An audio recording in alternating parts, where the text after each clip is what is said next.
देने वाली सरकार की निरंतरता जरूरी होती है।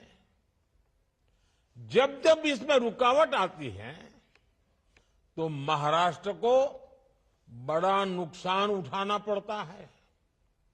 आप देखिए, मेट्रो से जुड़े प्रोजेक्ट हो, मुंबई अहमदाबाद बुलेट ट्रेन हो, या किसानों के लिए सिंचाई से जुड़े कई महत्वपूर्ण काम हो, डबल इंजन सरकार से पहले महाराष्ट्र के विकास के लिए जरूरी ऐसे कितने ही प्रोजेक्ट्स डिलेल हो गए थे।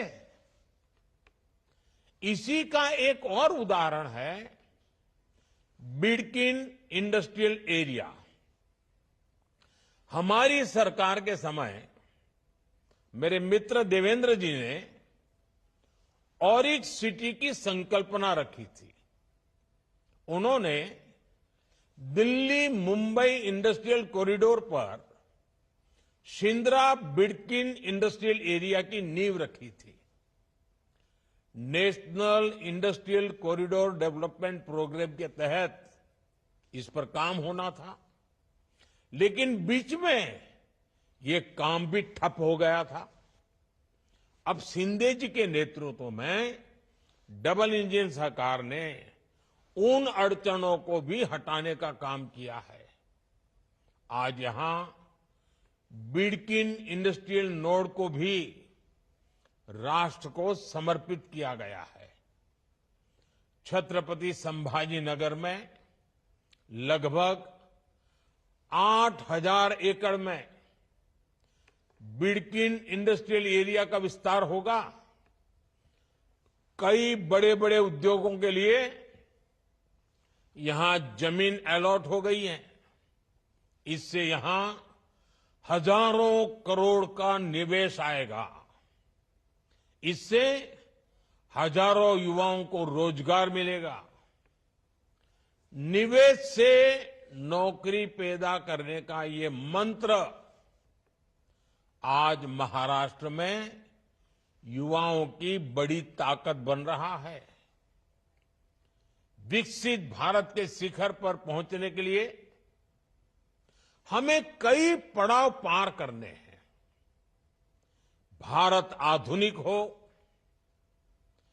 भारत का मॉडर्नाइजेशन भी हो, लेकिन हमारे मूलभूत मूल्यों के आधार पर हो। भारत विकसित भी हो, विकास भी करे और विरासत को भी गर्व के साथ लेकर आगे बढ़े।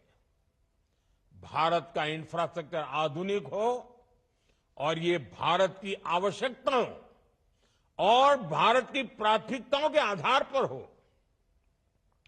भारत का समाज एक मन, एक लक्ष्य के साथ तेज गति से आगे बढ़े।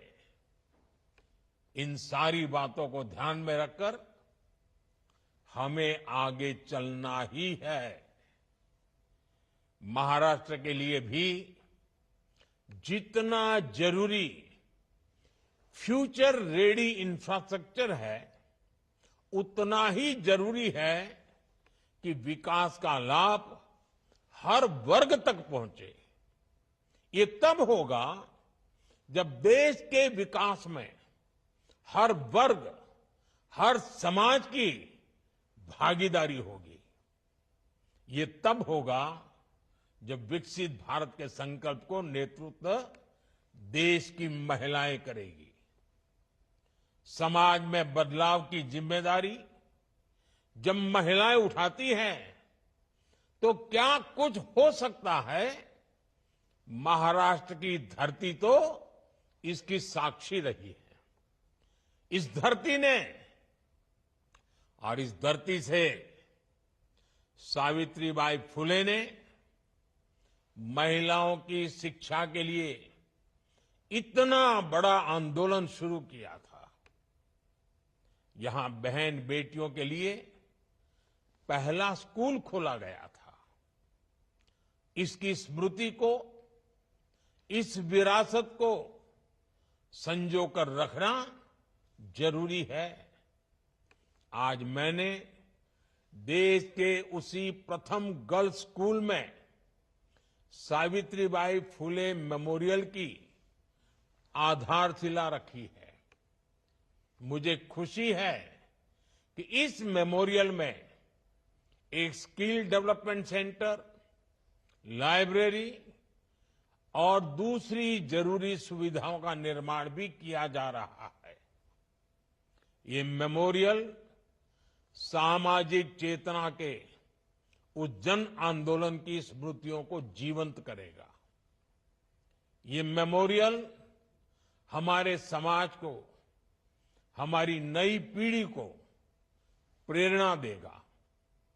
भाइयों और बहनों, आजादी के पहले देश में जो सामाजिक हालात थे, जो गरीबी और भेदभाव था, उन हालातों में हमारी बेटियों के लिए शिक्षा बहुत मुश्किल थी।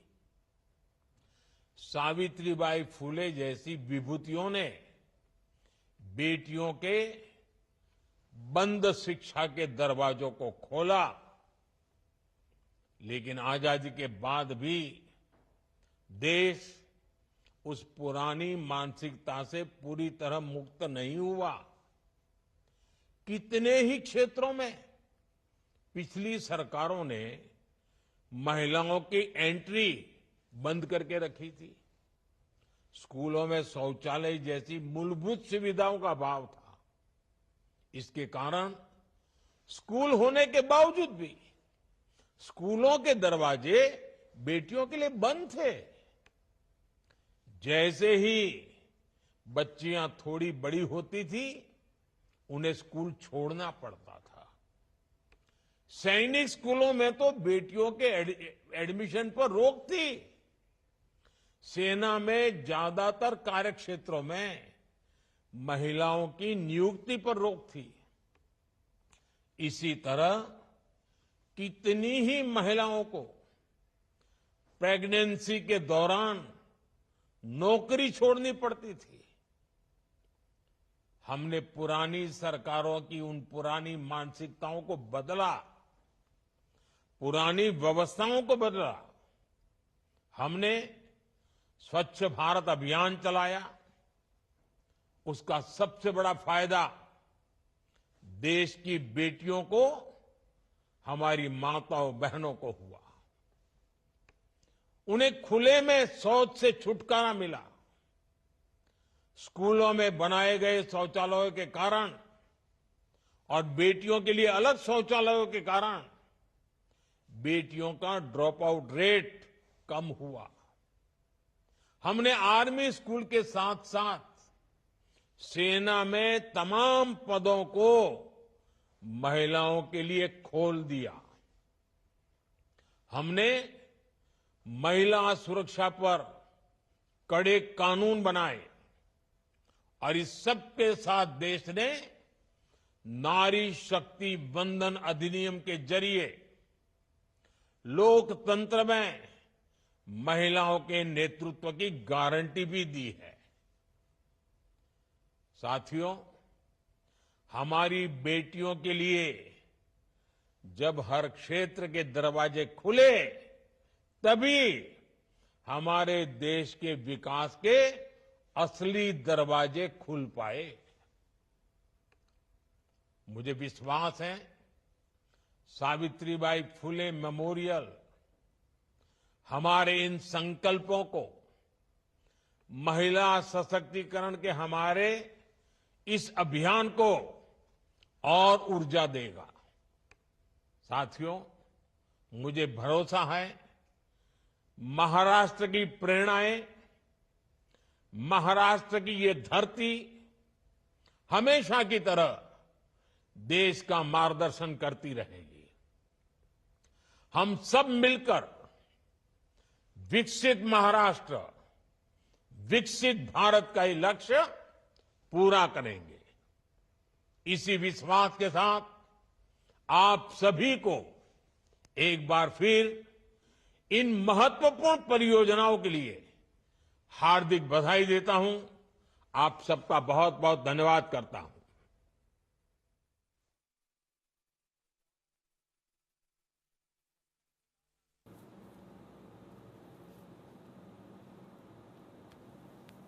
Hello hello.